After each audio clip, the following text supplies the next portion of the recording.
This week on the Paul and Wayne Show. Welcome back, and this is episode 5 of the Paul and Wayne Show, where tea is lukewarm, the dice are unreliable, and our expectations for tabletop gaming remain heroically unrealistic. In Tales from the Tavern, we ponder what we actually want from a war game. Other than the rules we'll pretend to read and the armies we'll never finish. Over in the Lore Lounge, Wayne takes us through the rise of Grom the Paunch, the greatest goblin ever to weaponise poor dietary choices. The D&D Diaries reach their climax as Kando is unceremoniously flattened by a massive, reeking, shambling mound, proof that even plants in Barovia have anger issues. And at the hobby desk, we discuss what we really want from our miniatures, aside from the delusion that we'll paint them before retirement. Right then, on with the show. Tales from the Tavern. So, Wayne and I have once more made our way into the tavern. I'm going for a cheeky rum. I love the way you've kept this going. Cheeky rum with I'm having a milkshake. I'm going to go and chat to my friends, the Marines and the sailors over there with my rum. That sounds a bit dodgy, but okay. This week we thought we might talk a little bit about what do we want from a game? What do you want from a game, Wayne? I think it's all right. This is a really interesting subject because I found that what I want from a game has changed over the years. So if I go right back to when I started gaming, it was all Games Workshop, Warhammer. I was playing Warhammer Fantasy Battle. That was my main game, and I'd played games like Hero Quest, Dark Future, and other GW games. It was all very GW centric. Well, in the early days of White Dwarf, you had games like Judge Dredd, Traveller. These were more. Did you try those? Yeah. Played as well. Judge You Dredd, played all those. Yeah, played Traveller. Played Talisman when it came out. Advanced Hero Quest. We kind of dabbled in all of those games, and Traveller was very kind of very old school. Have you ever played Traveller? No. So it's a sci-fi game, and you kind of you're I've got it. Are you a traveller? Eh? Well, you said that it's called Traveller.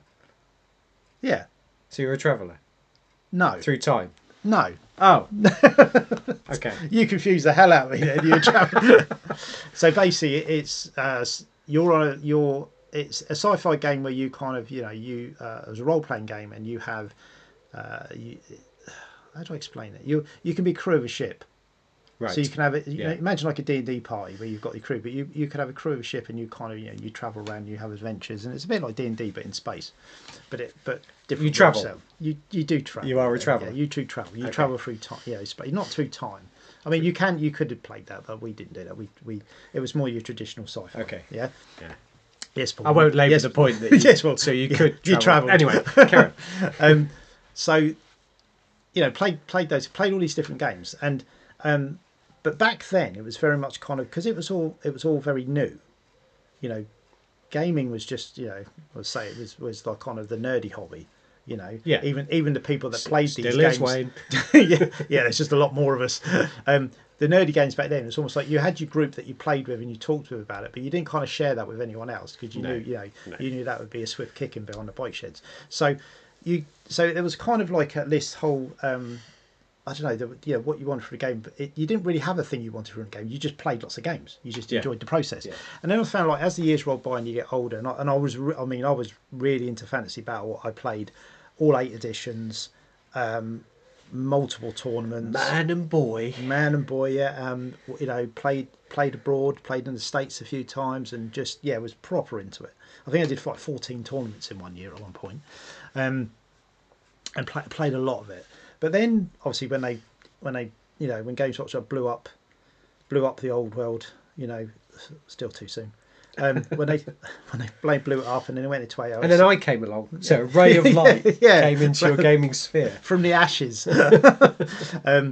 Went straight into AOS, started playing AOS and just carried on. But it was all very Games Workshop centric and playing Games Workshop games. I've never been a 40k player.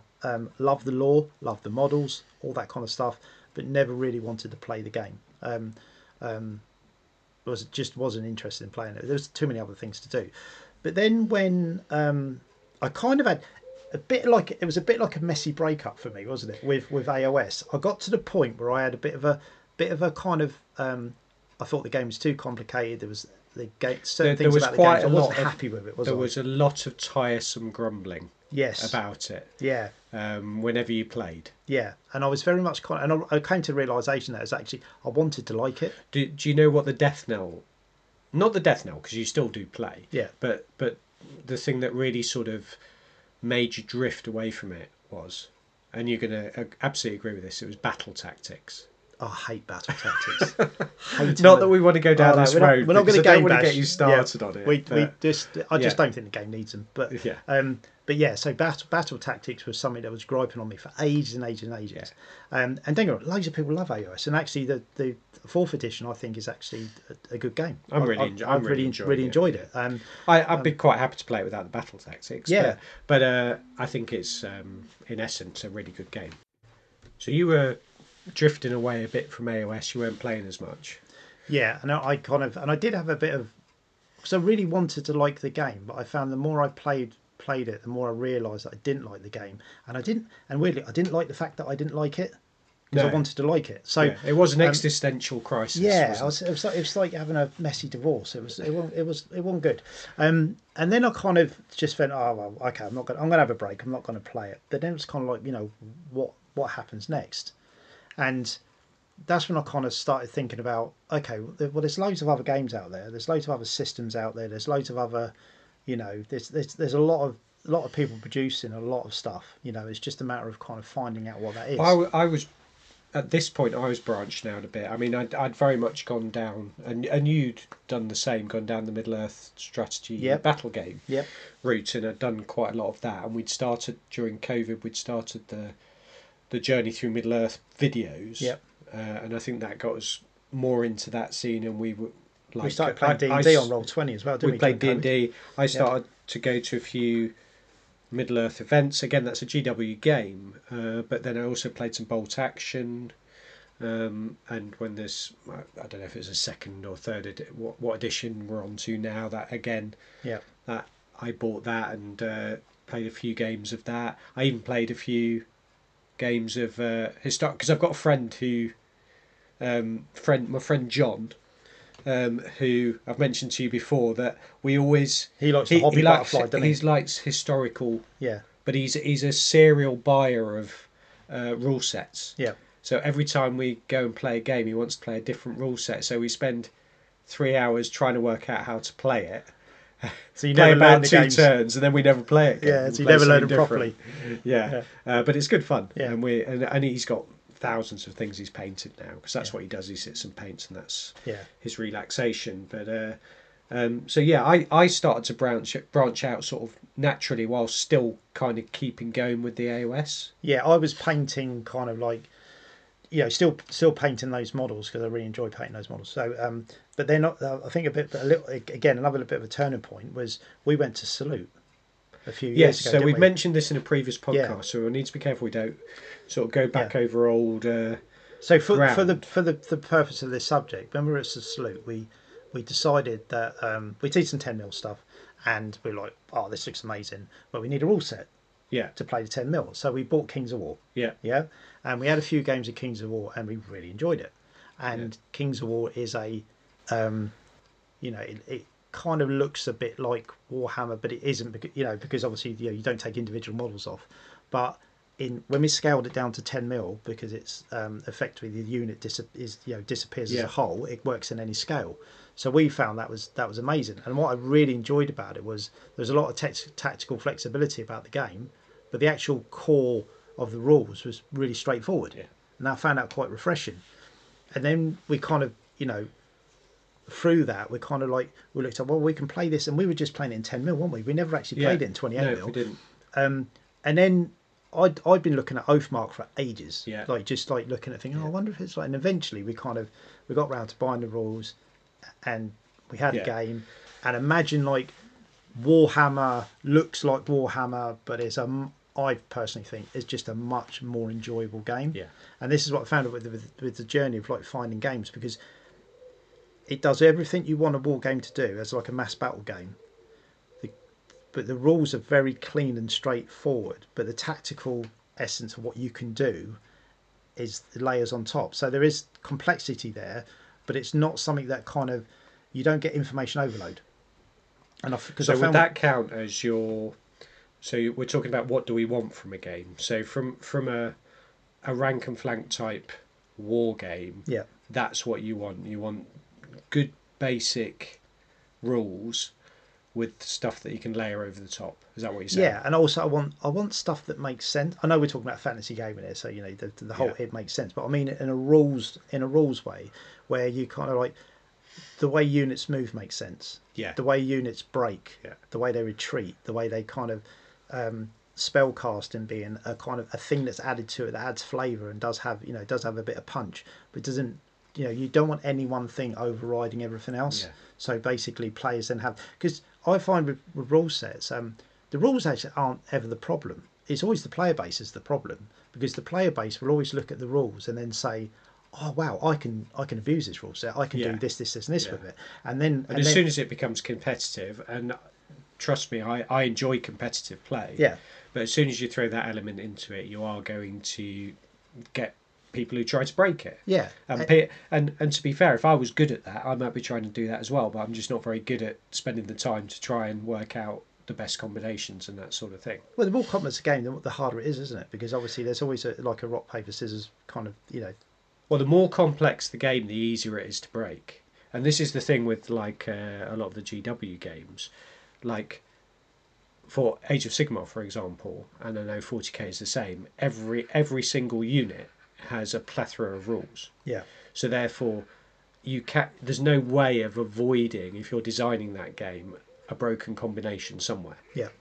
If you layer on top of that special items, army rules, all that sort of thing, then you're gonna be able to break it probably fairly easily. Yeah. You're going to be able to find something that and we've got friends, we've got people that we know who are really good at that, finding sort of something somewhere that breaks the game and eventually doesn't make it particularly enjoyable to play. Yeah, and I think it's completely unintentional by the game designers because but the as you were saying, if a game is very, very complex, it's very hard to it's very hard to balance a game. Yeah. Because and nor should it be completely balanced. No, I think coming back to what we want for a game. So I found that actually some modern war games are kind of, to me, they're more like card games with models. Yeah. So you have this complexity of these like card games where they kind of, it's almost like the rules overlay each other. Yeah. So so on the basis, when you see a stat line for a model, we go, okay, it does this. But actually, when you look at kind of the way it interacts with other models, characters, maybe give it a buff, that it has certain things that it can do when it gets into combat, or it can do defensive things, or it can, there's all these like trigger points that happen with it. And I just find like the managing all that information, I don't actually enjoy it. I find it kind of like, because it's one thing getting the best out of what you've got with all this complexity, but it's also understanding what your opponent's doing with all their complexity, yeah. And if you've got lots of different sort of armies within a game, and they all do different things, like massively different things. And sometimes that's the joy of it, isn't it? You don't actually know what, because I quite like playing the game where I don't know what they do. It's almost like you've arrived, you're fighting this battle, and you don't know what your opposition's going to do. Yeah. And they do something, you're like, oh, where is he now? Oh, he's behind me. But I think that's really good. But if you know the core mechanics of the game isn't going to ruin the game. Yeah. So it's one thing where you go, I don't know what my opponent's going to do. Yeah. But when it's kind of like, oh, it goes right, my turn, bang, bang, bang, game's over. Yeah. Yeah. That you don't want that, because that's just like that's not really a battle. That's just like that's a. Well, they spend 20 minutes telling you the combination that's going to happen. Yeah, and you can't do anything about it, and it's just like look at this. This is amazing. So to me, to sort of bring it back in, to me, it very much depends. So, like, I agree with you on the sort of war game, square bases, rank and flank, those sorts of things. I agree with you entirely, and you know that I'm very much on side with the whole Oathmark thing. But a lot of it depends on what you're playing for. So if I've got like a a small skirmish game, I kind of think wackier the better.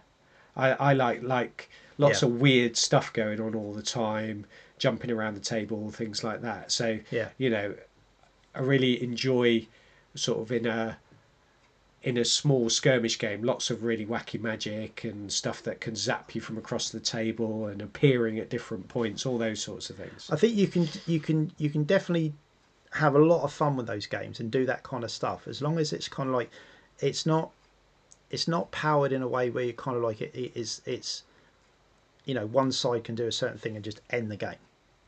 Because it's got to be fun at the end of the day, hasn't it? Yeah. And you want that to and fro. So even if you've got things that kind of, you know, do weird and wonderful stuff and kind of do a lot of damage, you want to have the opportunity to do a lot. I think actually AOS 4 does that quite well. You can get smashed, but the next turn you can go and smash them. You know, I mean, there very much is kind of, it's quite a lethal game in the sense that you know, both sides can do a lot of damage. So they kind of, you know, once you allow all armies to do that, then it does create, I say balance, but it does create a little bit of, at least you know, you kind of like, it's not like you've got your movement wrong, you get smashed in one turn. If you've got that counter, then I think, you know, that in itself makes it more enjoyable. There's nothing worse than not being able to do your thing. Here's what actually I think the crux of it is for me, because I've played games where I haven't been able to damage the opposition at all. Yeah, they're like armor is too tough or whatever, so you've literally not been able to scrape them. And I've also played games where you just walk in and you just take them off the table. Yeah. I want, obviously, in between that, I want a game where everything can die. Yeah.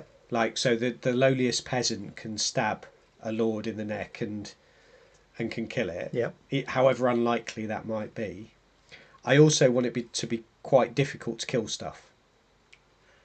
So the reward feels better. Yeah, so it's got to be, you know, it can't be too easy. And I think some of the games we've played lately, everything can do that. If you think about War Master, if you think about Oathmark, if I think about like the 5 leagues where everything's super fragile. Yeah. The Frostgrave game we made that we played, that's quite sort of brutal as well. So all of those games that it's brutal, but it's not, again, it's not actually that easy to kill stuff, but anyone can kill anyone. What's the I don't know if that makes any sense whatsoever. Yeah, it does, but what's the thing you don't like in a game? I don't like it if the other person plays the whole game and you don't play at all. Right. Yeah, I get that. Both people need to be playing. Yes, absolutely, yeah. The thing that I hate is things that switch your army off. Oh yeah, yeah. The basically debuffs. Yeah, I hate debuffs. Yeah. Or if you've got a debuff, it needs to be. I don't mind debuffs where they inhibit what you do a little bit, but they don't stop what you do. Yeah. Whereas I find that if you play a game where it literally it's like you've got this thing that your whole army revolves around and some just switches it off. Yeah, it's kind of like you can't cast that spell. That is so anti-game. You've just cast your great spell that's really hard to do, but I've got this anti-magic thing and you just don't do it. Yeah, and it's not even like no effect. Roll. It's just like forget about it. Yeah. You don't get to play with your toys. No, and I think that's the sign of a good game. Again, we go back to Oathmark. We've found so far in the games we've had. Even if I love this mechanic. So even if you've got something that you can do, your opponent gets it as well. In the sense that, so if you kind of go shielding, for example, yeah. So in a rule with shielding, if you go into combat and I've got a shielding, so if I've got weapons with shields, I can go shielding, and then I can. So you have 5 attack dice each, and I can take one of your dice away from you from shielding, right? But because I'm shielding, I also take one of my attack dice away, because obviously I'm focusing on shielding, not fighting. So I like that mechanic where it's kind of like I can have this thing, but it's also, even though it benefits me by taking a dice away from you, it also hurts. It also stops me having an extra attack, and I like that. I think that's clever. I like it to make sense. So you're using your shield, so therefore, you know. And there's also one called Wild Charge. These are both in Oathmark. Wild Charge, where like it's an orc-and-goblin one, where they come charging in, and you get to re-roll one of the dice. But so does your opponent, because you leave yourself more open as you're attacking wildly. I think, and that's really kind of subtle, but it's really clever. Yeah. Because actually you kind of go, okay, you get to do your thing, but actually in a small way benefits me as well. Yeah, that's great. So we've managed like a really good ramble again there around this. No idea whether we've answered the question what we want in a game. But It's a beauty of game and it will change with every game you play. Well, the listeners can decide. The Law Lounge. Okay. Right, we've made our way to the Law Lounge now. And I'm very excited about this one, Wayne. Tell us about what we're going to be listening to today. We're going to talk about Grom the Paunch, or Grom the Fat, as he's also known as by the goblins. So, do you know much about Grom, Paul? I know a little bit. He's quite a character. He is definitely quite a character. So, Grom actually starts off as a pretty regular goblin. And he's not like a warlord or anything like that. And he gets into... Oh, he comes from the ranks, does he? He comes from quite a backward tribe. You know, he's nothing. There's nothing remarkable about Grom at all. And then he gets into a he's having a drink with his mates one night, and he gets into a bet where it's who can eat the most troll flesh. Right? Okay. Now in Warhammer lore, troll flesh is basically if you cook it, then it's not. You can eat it, right? But if you just eat it as it is, it's pretty much it's not good, because troll flesh is regenerative. That's quite funny, because you said troll fresh rather than flesh. Flesh, sorry. And the one thing it probably isn't is fresh. Well, it's cut straight off. It should be. So yeah, flesh. So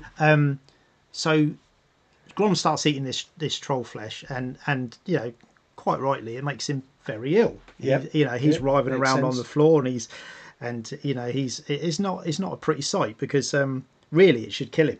Yeah, it should kill him. But so here's a few days of this, but then he gets back on his feet and he finishes the challenge and he wins the bet. Oh, so he carries on it. After that. Yeah. Orcs and goblins don't mess about. They take their bets very seriously. So he finishes the bet, but what happens to him then is the troll flesh inside him starts regenerating. Yeah. And it starts growing inside him. So as quickly as his body is trying to digest it, it's regenerating. Yeah. So then one thing we should do, sorry Wayne to interrupt, and I know I always throw you off loads, but we should probably say to our listeners, in case they don't know, that this is from Warhammer Fantasy Battles days, the world, the original world of Warhammer, isn't it? Yes. Yeah, that's a really good point, actually. Yeah, so basically, I'm taking the research from old Warhammer books, and not Age of Sigmar side, or it's very much the old Warhammer Fantasy Battles. So what Grom finds is that he's growing in size, and with the orcs and goblins, it's very much kind of like, the bigger you are, the more powerful you are, because goblins very rarely rise to kind of any renown, because they're small and weedy. They're naturally smaller. Aren't they? And orcs just slap them about, and and it's just they don't really it's very rare that a goblin will lead a war, for example. Yeah. But so over the next probably about 10 years, Grom starts getting bigger. He starts going up through the ranks for his tribe. So is he eating like anything he can find at this point then? Well, because of the troll flesh that he's consumed, he's just getting bigger. Right. Okay. He's just growing. His stomach's like out of control, and he's a big lad. As a middle-aged man, I can relate very much to this. Yeah, this is he's growing in he's growing in fame and stature. So and also he's belt size. So what he does then, he basically he comes up through the ranks, and he ends up becoming like the sort of the warlord of the Broken Axe tribe. Right. So he kind of makes his way to the top. He's the guy in charge now, and what he's found is, because of his growing size, he's not getting bullied by anyone. So he can not even the orcs. Not even the orcs. Yeah. Because he's a big old unit, especially compared to the other goblins. And obviously the goblin tribes themselves they bow to him because he's so large and powerful, and obviously he's quite unusual for a goblin. So he becomes very powerful, which is very rare for a goblin. So in the year 2410, so there's some conflicting things here that we like with the histories that I found, because in the histories it says 2420, and some of the background says 2410. but we'll go for the 2410. Like orc-and-goblin history. They didn't really write things down. A lot of word of mouth going on. And they're not really known for their scholars, are they? No, not really. So around 24, say between 2410 and 2420, Grom leads a large army through Blackfire Pass, which is there's a lot of dwarf holds there, and on his way through there, obviously he's got his tribe and he's smashing a few dwarf holds up, and while he's travelling through there, he sees this big statue to Grungy, dwarf, the dwarf god Grungy, and he decides that actually he's gonna remodel it. So he gets his guys, his best stonemasons, but let's face it, compared to dwarves, they're going to be terrible. And they basically they rework this statue to make it look like Grom. Of course, the dwarfs aren't very happy about this. I can imagine, especially for the lack of craftsmanship. I can imagine he might have popped into a book of grudges at this point. Well, that does get mentioned later on. I mean, he's definitely I can't find it mentioned where that happens, but that definitely happens because the dwarves will put you in a book of grudges for anything. So he makes this statue likeness of himself, and basically the King Bag-Garrick decides that he's going to take his army out and he's going to give Grom a good slap because he's not having it. So the two armies meet. 3 days of fighting. Yeah, there's a bit of a stalemate, and the dwarfs decide that they're going to retreat. As they do, what the dwarfs like. They'll either fight and win, or they'll go not really fat. This ain't going too well. Yeah. To save our pride, we'll just shut the doors. They're good at shutting doors, aren't they? Yeah. So they retreat back into the mountain, but they send a message to the Empire, and at the time it's the Emperor Dieter the Fourth. You sure? Is the Emperor. Yeah. Was it the I before the V? That's fourth. That's fourth. Yeah. So Dieter the Fourth. But Dieter the Fourth, he's not really known as being a kind of stand-up military guy. Right. He's a bit of a coward. Okay. So his reaction to the message that comes to him is to basically move further away. So he goes to Altdorf. Right. He moves to Altdorf, and he's just like, I'm just gonna, because he likes his luxury. That sounds scary. Yeah. I'm going to move further away. Yeah. So he hasn't set up any provisions for his to protect his lands or anything like that. Okay. He's just gone, I don't really fancy it. I'm off. Right. Okay. So he goes to Altdorf. Of course, dwarves aren't too happy about this when the messenger comes back and gets told the reaction. So he goes in a book of grudges for that. Okay. Yeah. Yeah. Dieter. I love the book of grudges. So Dieter's he's not popular, and he was the elector count of Stirland, but he's the current emperor. Yeah. Right. So he swans off to Altdorf to side. Hopefully, it's all going to blow over before it gets anywhere near him. Okay. So all this time, Grom's attracted more green skin tribes to him. Because obviously, with green skin, sort of, their society is like, the more fighting, the more powerful, the more success. The other tribes want a piece of that, and this is how wars grow. Yeah. So they all start flocking to his banner. The dwarfs at this point have gone, this is way too much. We're going to shut our doors.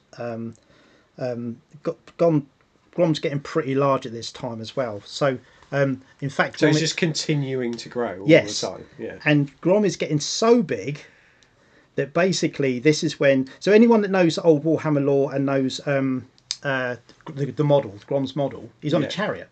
Yeah. So he's on a 3-wolf chariot. Is it 3-wolf? 3-wolf, yeah. 3-wolf chariot. So he's on this chariot. But this is around the time where he gets so big, he has a chariot made for him. He's not walking around. Poor lad's, he's finding it a bit hard to shift his bulk about. So he gets his chariot made for him. So it's a bit easy for him. A bit like his mobility scooter kind of thing. But so he gets that built for him. That's the first time he has a chariot. So then Grom decides to move on to the Empire, and he devastates parts of Stirland and Talabakland, and then he moves as far as Hockland. And then he decides that for a while he's gonna stay at Norn. So he's basically like he's based. it's taken over Norn and like. So is he actually sacking the cities? Is he? Yeah. Yeah. So he's managing it. He's not kind of just besieging for a bit and then going on to the next one. He's actually sacking the cities. Well, because so he's in Null now. Because Dieter hasn't put up any kind of leadership for defence of the Empire. Yeah.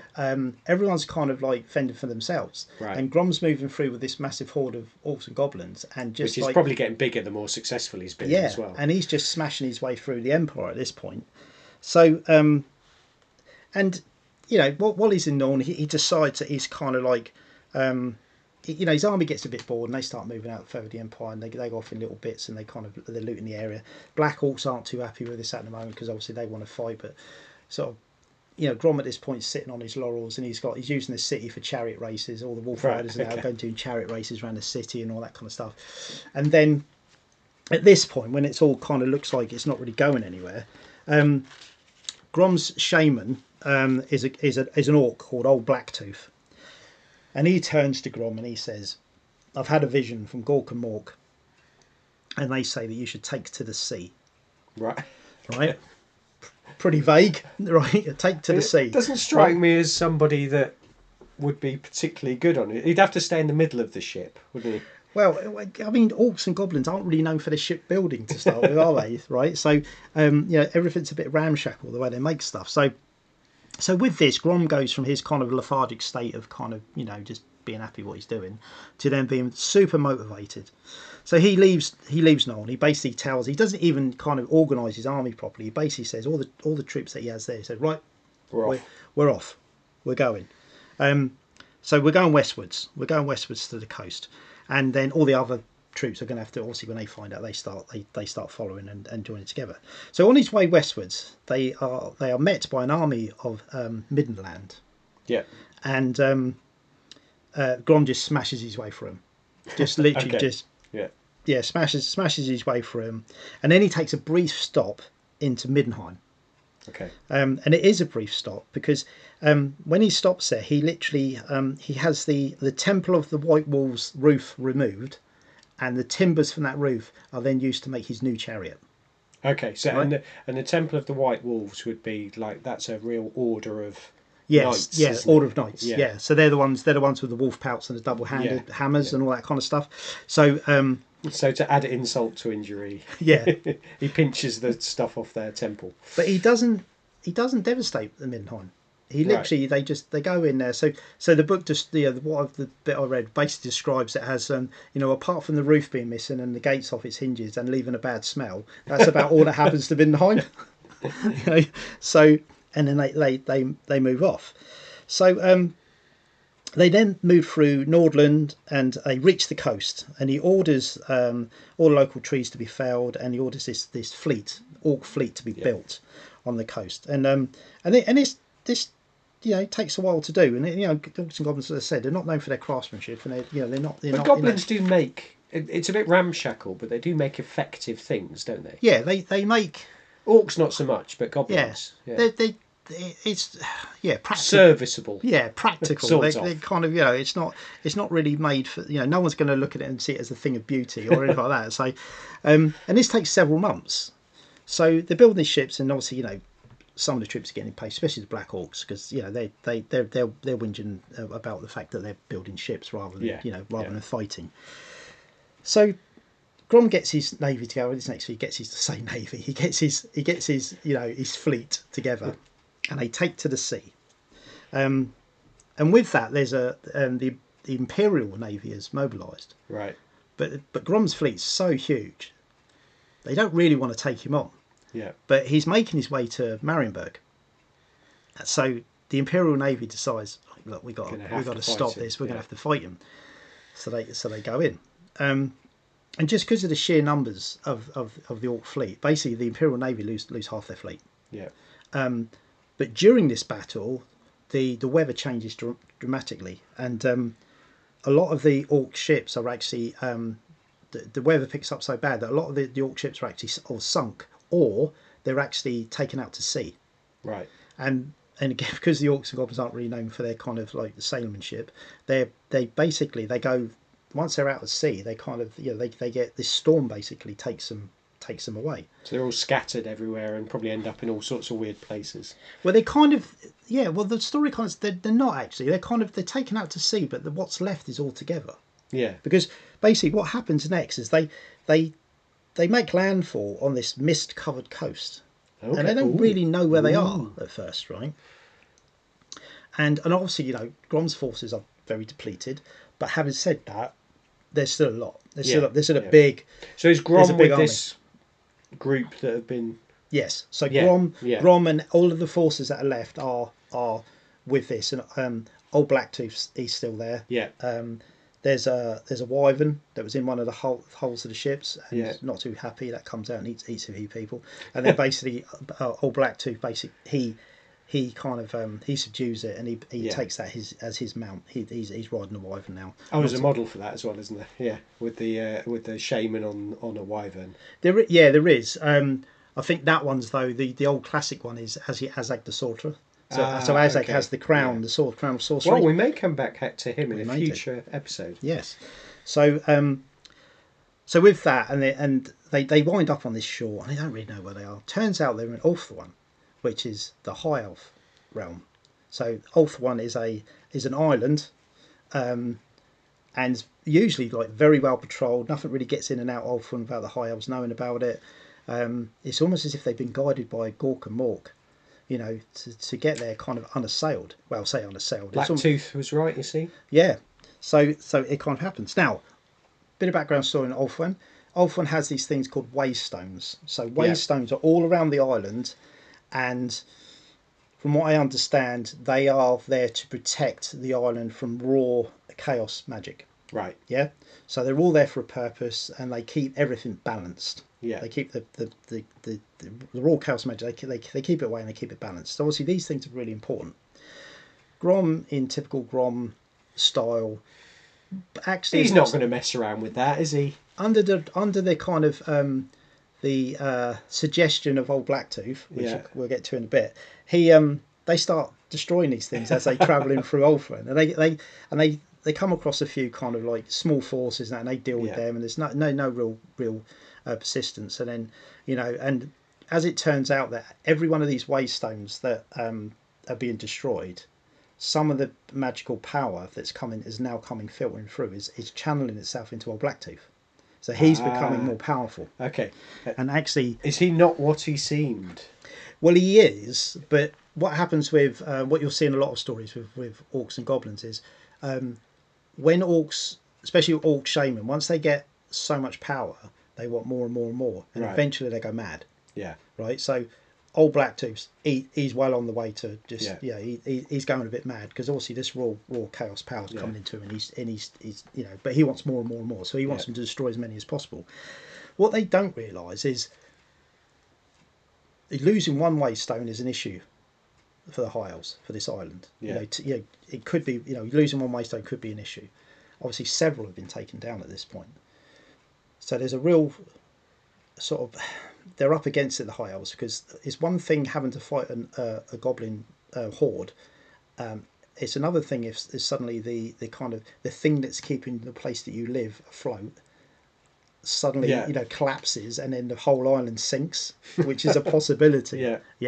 So and Old Blacktooth don't care about this, because either the whole island sinks, and he'll get his power and he'll fly off on the wyvern. So he doesn't, and Grom doesn't know any of this. Or you certainly get the impression that Grom doesn't know any of this. So as they're making their way through Ulthuan, and they're breaking these waystones down, and they're fighting, there's a few little forces that they come again, and they fight these off, and it's no problem. They come across, Old Blacktooth says, I've had a vision, we need to march in a certain direction, we're going to come to this great city. And they follow that advice, and they do come to a great city, and they come to the city of Torvares. Okay. Hope I've pronounced that correctly. And Torvares is a spectacular city. It's elven craftsmanship at its finest. So the army of Torvares marches out of the city. Grom is well known to respect sort of cultural artifacts, and No. If anything, I'd say with the kind of forces of destruction like orcs and goblins and so forth, they don't like it. Yeah, they're very much like what they take pleasure in is ripping this stuff down. Yeah. They enjoy destroying this stuff because it's all a bit too nice and fluffy. They're like a teenage lad after a couple of drinks down the park. Yeah. They'd rather throw the traffic cones at stuff than actually actually be nice and go home and sleep it off. So this army comes out to meet them, and Grom decides that the tactic he's going to use against this army is he's going to have all of his masses of goblins and his orcs. They're going to hit this army head on. And they're going to tie them up. So there's loads of goblins dying because obviously the high elves are outnumbered, but the high elves are obviously they're far superior. So there's loads of goblins dying, but what's happened, what the elves don't realise, is all the wolf riders and the chariots are all going around the back of the army. Yeah, so they're all going around the back, and once they hold them off long enough, and obviously Grom he's at the forefront of the army, and he's waylaying into these high elves, and he's obviously because he's hacking through the high elves, obviously that's spurring on the goblins around him to keep fighting. So then there's the impact of all these chariots and these wolf riders that come in from the rear, and it breaks that in the elven lines. It's just too many for them to face. It's a devastating charge. So with that, that battle's won. So then they go to Torvares and they set up all their stone throwers and they start bombarding it, and they're having a great old laugh, knocking down these thousands of year old towers that are just like an absolute wonders of the world, and they're smashing the hell out of everything, right? And they're loving every minute of it.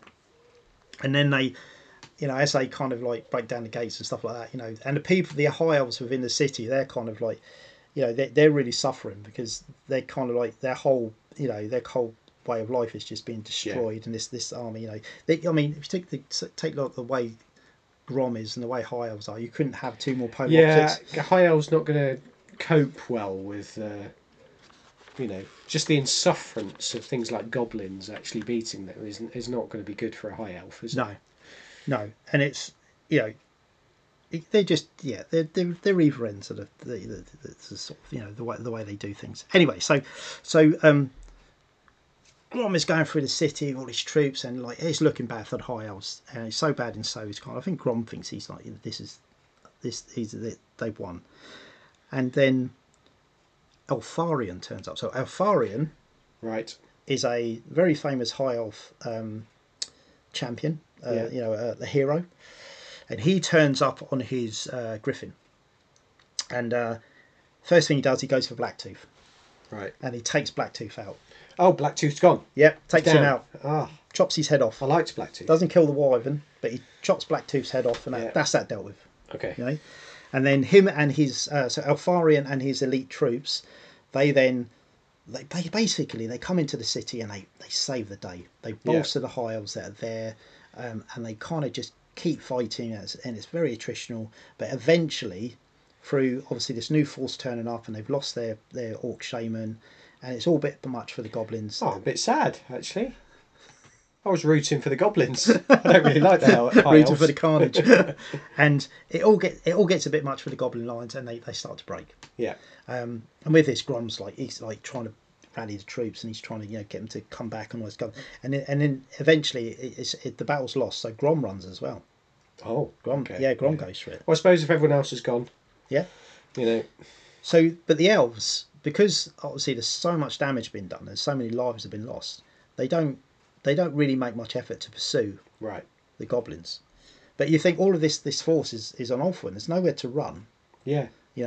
So basically, it ends with Grom's never captured. He's never killed and he's never captured. Okay. No one knows actually what's happened to Grom. Ooh. So there's an assumption that he's actually living in the mountains with what's left of the Ulthuan. Yeah, on Ulthuan, right? Okay. So with this, what I did find quite funny is like in the big book it says like basically in the old world, like the legend of Grom, is that he'll come back and stuff like that, which I find really odd, right? Because no one knew he got to Ulthuan. Yeah. Right, because all of them goblins either died on the island or are stuck on the island. Yeah. So how this news has got back and forth, I don't know. So something's obviously happened. Isn't their fleet still pulled up on the coast? No, because basically what Grom does is as soon as the fleet's there, he has the fleet dismantled to make war machines and chariots, and he has all the timber reused for whatever they need for a land invasion.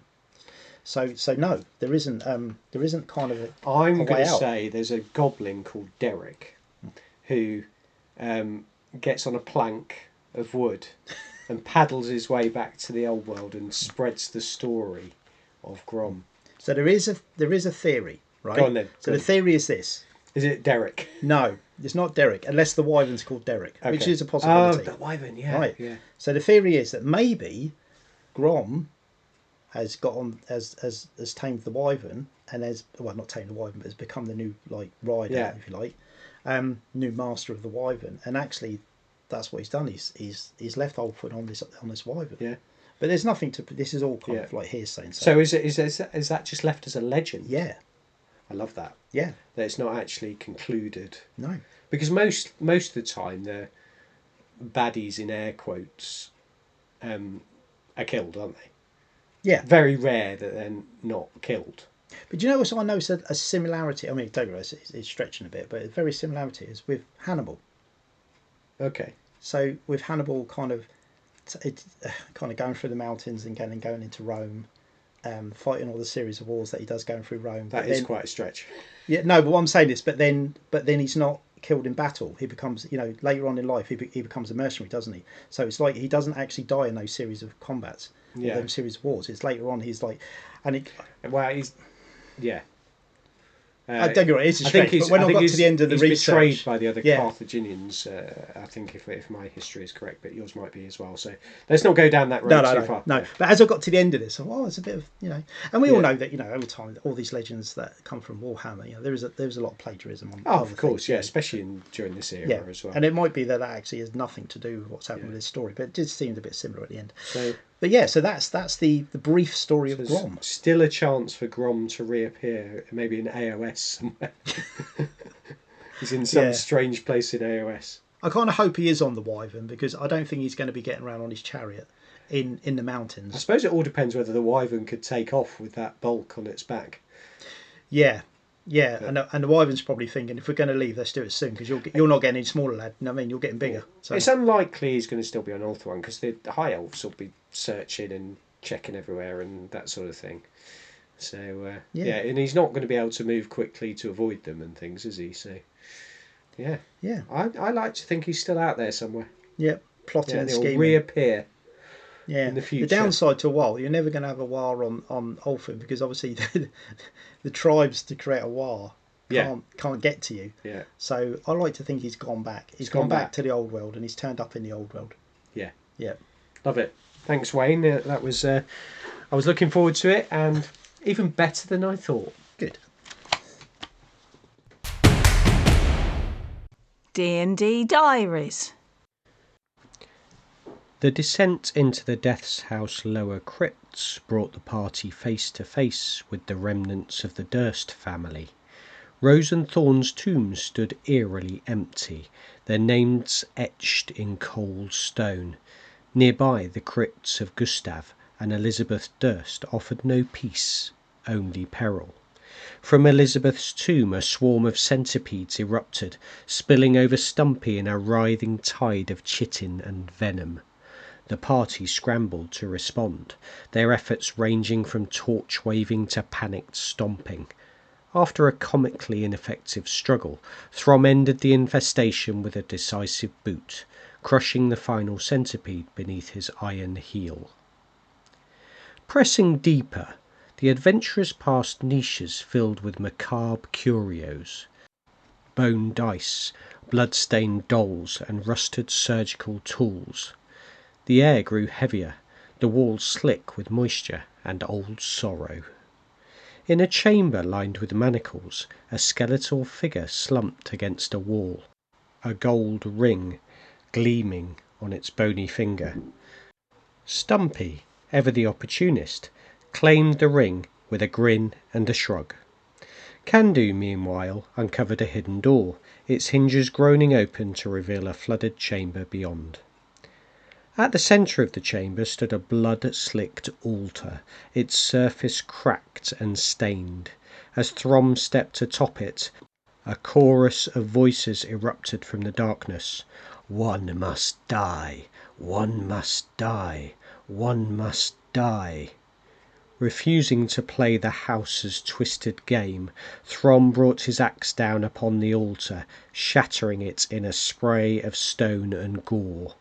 From the ruin rose Lorgar the Decayer, a shambling mound of rot and rage, stitched together from the dungeon's own filth. The fight was brutal.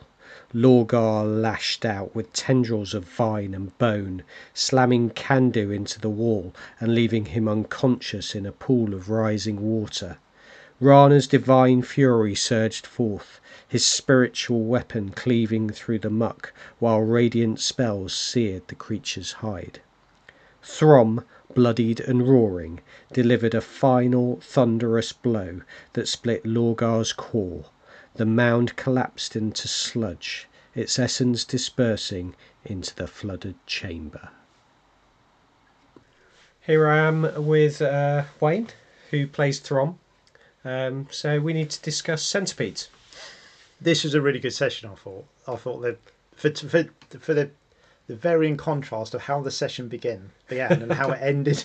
Yeah. So the whole centipedes, I think for you saw it as a kind of an encounter that would be a bit of a distraction. Well, it's one of the because you put a fair bit in of sort of almost chip damage, interest, that sort of thing. Yeah. So it was supposed to be kind of like, I got the impression that that you were quite surprised. We really struggled against the insects because there was a lot of them, and we had really bad rolls. Yeah. And then they kept hitting us. Yeah. And it was just like, and it didn't go well at all. We really struggled with it, and it was, we got through it in the end. But it was a bit kind of like we thought, oh no, we're gonna, I think quite a lot of us were quite low on hit points. We were we genuinely worried. To get a bit worried. Yeah. We were genuinely worried because we thought we were gonna, after all the things that happened, we were gonna get taken out into death by centipedes. Yeah. So, but obviously when we moved through, and this is where kind of the contrast of it. When we moved through and Kando again. Was it Kando took the ring, or was it? No, it was Stumpy again. Stumpy again, yeah. Paul B again. He quietly causes chaos, doesn't he? Yeah, I mean nothing actually happened this time. No, it could have easily done. But easily could, because it kind of like a ring on a skeleton is kind of like you seem that's going to be a trap or something's going to happen. So we got away with one there. But when we went into the combat with the shambling mold after the pathetic kind of display we had against the centipedes, then you came against something properly massive, dangerous. Yeah, dangerous, massive. We thought, we're going to get taken out. The contrast between the two combats couldn't have been bigger, because against the shambling mold, we're on it. Like apart from Candy, who got squished and then stepped upon and sat on by the Lord. I kind of saw that as a bonus. That was quite funny. Because normally he's like sitting at the back, but from sitting at the back making sarcastic comments. Sarcastic comments. So it was quite good. He got whacked, but from worked. Yeah, he kind of it came off. He was the barbarian he was meant to be, and he critical hit, and he performed really, really well, and he just did all the things. When you're playing a character, you've got to go right. I want it to behave the way it should behave, and in that combat he did, and it was and it got epic. Quite close. I mean, he did a lot of damage. Yeah, but, he managed to combine quite well. I think he we were worked out hard. The combinations of the group a little bit during this particular the damage combat. we were taking was, but we managed to. But the combats we had and the spells we cast and all that kind of stuff, we managed to do enough damage at the right times, and it was consistent, and we were kind of chipping it. We were really chipping it down, so we managed to just like take it out before you skirmished around it quite well as well. Yeah, because obviously the problem like with any party is as long as you're up and in the game, as long as there's enough of you to kind of deal the damage, but once you start dropping, once you kind of like it's one thing losing one person. Well, it depends on who the person is if it's a real damage dealer. But once you lose 2 out of 4, then a difficult combat like that gets really hard, doesn't it? And then there's especially if you lose your healer as well, then you're in trouble. Yeah, so all your kind of utility that kind of makes it all work, it's really important that they're on their feet and they're operating. Yeah. Which I know it's a really obvious thing to say, but there was that shambling mold that could have gone That could have gone very, if we like, because like sometimes we have combats where the initial combat, everyone just doesn't really do much damage, doesn't hit, the spell doesn't go off, or it's to say a dexterity save and they make it, and you get zombies making dexterity saves and stuff like that, and you have this kind of moment where you go, oh, this is going bad. We only have one turn, this is going bad, but luckily enough in that one, it kind of all came together. It was really good. Yeah, good. Well, on to next time, and maybe you'll actually make it out of this house at some point. And I might just say, Throm didn't go down in that session. Throm did not be made unconscious. Get in, son. The hobby desk. Right, Paul, I'm going to lead on this one. Okay. We talked about before we've talked about what we want from a game. What do we want from models? Ooh. So, I'm going to be a bit controversial here because this will upset. I don't necessarily agree with this opinion. I'm just going to put it out there. So, to me, there's two. Yeah, if we're going to simplify it, we go two trains of thought here. So, you got the traditional kits like your Oathmark kits, and so the North Star stuff, and it's you get a body, you get arms, you get head, and then pretty much most of it is interchangeable. Yeah. Yeah. So you can kind of kit bash and you can do all the stuff, right? And then you get the models that are very, let's say like the Games Workshop models. So they're very kind of like, very hard to convert because they're very stylized. Yeah? Very stylized models, right? So I enjoy both, and I'm sure a lot of people enjoy both. But recently I've kind of gone more to the old style kits and doing the kit bashing. But are those models, this is the controversial opinion, are those models really cool? Or actually, when you break it down, it's almost like lots of kits of the same thing. So when all the bodies are all the same size, all the arms are the same size, all the heads are the same size, all the weapons are the same size, effectively, if you've kind of like got an elf kit, a human kit, an orc kit, and it's all interchangeable, is that really cool in the sense you can do that, or is it kind of a bit of a smoke and mirrors? But actually, it's all the same kit. And I appreciate it's not all the same kit. As you've got elf kits, you've got the different kits, but actually, where it's all interchangeable, it's all the same scale, and you can kind of mix and match everything. Is it almost like a big hodgepodge of like it's a variation of the same kit? Well, I suppose it is in a way, isn't it? Because you on those sprues, you'll get 5 bodies. Yeah. Or 10 bodies, but 5 of the same and 5 of the same. And then you'll get a variety of different arms, heads. Yeah. But you can make it look really different, though. Yeah, through paint, through kit bashing. But through paint, through different arms on different bodies, different weapons. You see what I'm getting at, though, don't you? Because if you take the orc arms, you take the human arms, you take the elf arms, they're all the same size. Yeah? Yeah.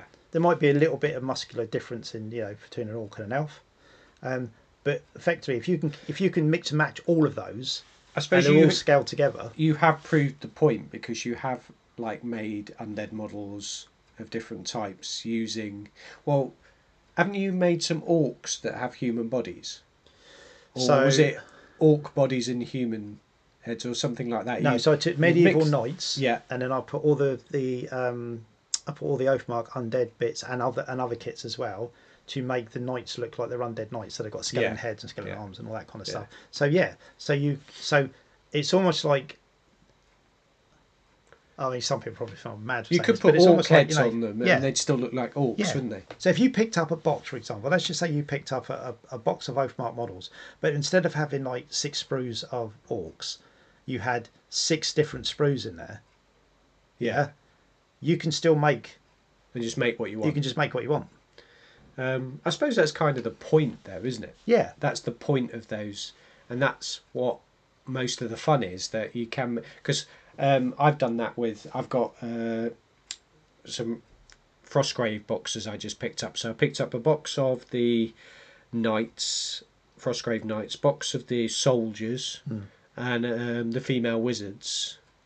And I mixed and matched the soldiers and the knights together. But I've also managed to, on some of the more cloaky ones, I've put a couple of the female wizard heads onto the male bodies, and they still look like women. Yeah. And some of the more neutral ones as well. So you can create sort of variations of all of those different. So I suppose that kind of proves your point. But for me, that's a lot of fun to do that. I enjoy that as well. I enjoy the mix and match, but it's almost like, you know, when you're kind of given a, I don't know, I quite like the idea actually that kind of, you know, you buy six sprues in a box that are all different sprues, because then you can make like a mercenary company, and that mercenary company made of like, you know, 5 different races, which actually makes real sense for a mercenary company, because it's almost like a, you know, they've picked up people along the way and stuff. 6 random sprues. Yeah, could get anything. Yeah, 6 random sprues, like and you've got like, it's like sounds like a challenge. Actually, you got like, I don't know, you know, 5 dwarfs, 5 elves, 5 humans, 5 orcs, 5 goblins, 5, you know, and actually, but you put them in a similar colour scheme or bits of colour where it's like very similar, and you kind of go, yeah, there's your unit done. But then if you give me, because I think in that monopose idea, so you got the monopose models, plastic models from someone like GW. But you've also got 3D prints would come into this as well, because you get either most of the model or the whole model is there for you on a 3D print. Yeah. So if I want something very specific that looks exactly how I want it, then that's perfect. Yeah. Like I want that and I want to paint it.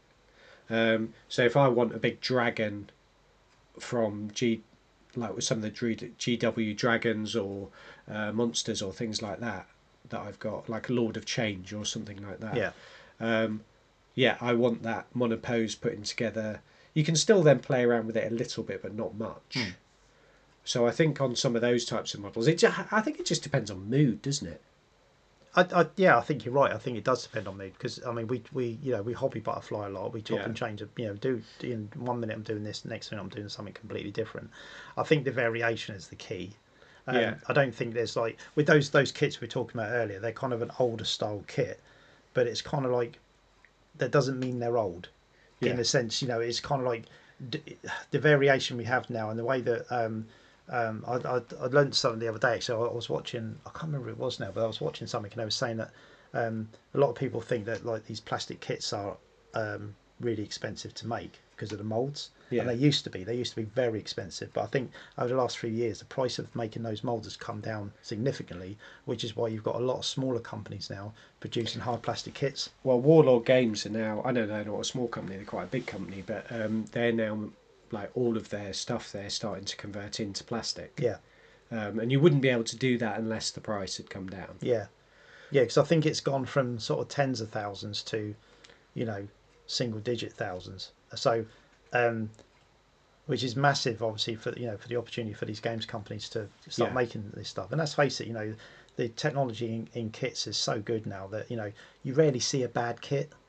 It might not be something you're into, but when you look at quality, you rarely see a bad kit. And digital sculpting means that they can kind of make it however they want. And Mantic, because obviously, you know, Mantic made a lot of cheap models, and some of their earlier stuff was, you know, not to my taste. I wasn't that keen on it. But actually, the newer stuff it's very kind of you for some of it. But some of the newer kits now, where they've gone into hard plastic and they're making those traditional hard plastic kits, some of the newer stuff that's come out for the launch of Kings of War. It looks great. It looks amazing. Like kind of what they call the like the river troll looking ones, but some of their models are absolutely fantastic. So they've obviously had the ability to maybe kind of invest in this stuff that's actually more, you know, more cost effective. But the variation out there is incredible, especially with these kits. So say for example, like, I don't know, you were playing I don't know, is it Silver Bayonet, which is almost like a gothic Napoleonic game? Yes, so that's sort of Sharp-esque type. But it's got the kind of gothic horror stuff to it. Yeah, it's got loads of undead. And I love the fact that you could take, like, you know, painting Napoleon, even though they look fantastic when they're painting Napoleonic models, it's not something that I would choose to paint. But if I suddenly went, oh, I can do zombie, I can do a little group of zombies, and it's a skirmish game. Can. That would interest me, because then I can kind of go to town and kind of do the kitbashing, put the zombie heads on them, you know, carve the hats on. So there's even a company that does zombie heads. Oh right, okay. With different helmets, like Roman. I think Peachy Tips might have shown these on one of his videos. Right, okay. There's like ones with Roman helmets, ones with like French Napoleonic ones. Second So you World just chop War. and change them in. Yeah. That's that so kind you of just stuff's stick the amazing. head on to the different bodies you've got, which is a great idea. I mean, I suppose the answer to me is, what type of model would I want? If you said to me, right, I want you to paint something now, I want you to paint it next week and paint it in a week. I want a model that has got some nice sharp detail, it's got some quite deep recesses to be able to get some contrast on it. It's not too complicated. It's not cut festooned in straps and pouches and extra paraphernalia. It's simple but looks good, and it's got some surfaces for me to kind of play around with. Yeah. And a cool weapon. So that's what I want. Yeah. And I think so. It's different with like character models and units, isn't it? Yeah. So obviously, when you want a character model, you want a bit more flamboyant. You want to, like I say, you don't want to go crazy with the detail because no one likes painting 100 belt buckles. But you want a bit more to that character. But then when it comes to painting units, those old school kits are great because you know that there's detail there and they look good and they look characterful. But it's not. You're not going to look at 20 models and go, really I'm depressed before I I start. I'm just looking at them and I don't want to paint them. And I've had that in the past with sometimes with Games Workshop models, but they're fantastic, amazing models. Some of the stuff they produce is just absolutely phenomenal. But when you see a clump of 20 that you're going to paint, you just look at them and go, oh my god, that is soul destroying. Yeah. Because I had this once with what they call it, is it a cat? The acolytes, the Zentian acolytes. Yes, yeah.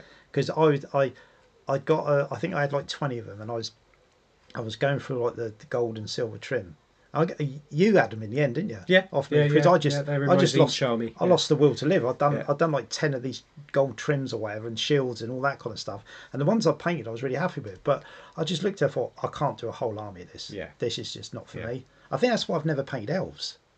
I've never done an elf. Yeah. I mean, I've painted elves in 10mm, but I've never painted elves as a proper like 28mm, 32mm scale army, because I always look at the kind of the trims and everything and the cleanness of everything. I think that's all very well. If I was going to paint a unit, that's fine. Yeah. But adding that to an army, like doing that for a whole army, I'm just. So maybe the Oathmark ones might be the first ones you do because they're not as complex, are they? Yeah, they're nice models to paint, but they're not crazy. Right. So I suppose the answer to this question is like, whatever you like, isn't Classic. it? Whatever you're in the mood for. We've talked our way around it and come to no conclusion. Yeah, well, that's a good classic. thing. Yeah. Right, so that's a wrap on episode 5. Yes, 5. They're going quick. Yeah, they are. So do remember to look at our Instagram, our hobby. Look at our YouTube channel, our hobby. Our website, oghobby.com, and other places. I think I just do random ones each week. But do have a look at those things if you want to see the sort of thing that we have been working on. We were just talking off air and basically talking about ideas for the stuff we're gonna do, and there's lots more to come. So I think the podcast has now made us go a bit crazy with stuff we want to do, hasn't it? Yeah, I think, but it's a really good platform as long as people. And at the end of the day, we're doing this because we enjoy doing it, and we're excited about the kind of ideas and things we want to talk about. So if people want to come along for the ride and listen, and happy days, or not, as the case may be. Yeah. So thanks for listening. If you got this far, I always say, well, that's a really weird thing to say, because if you didn't, you're not here anymore. So anyway, and we're just talking to ourselves. Bye bye, everyone. Bye.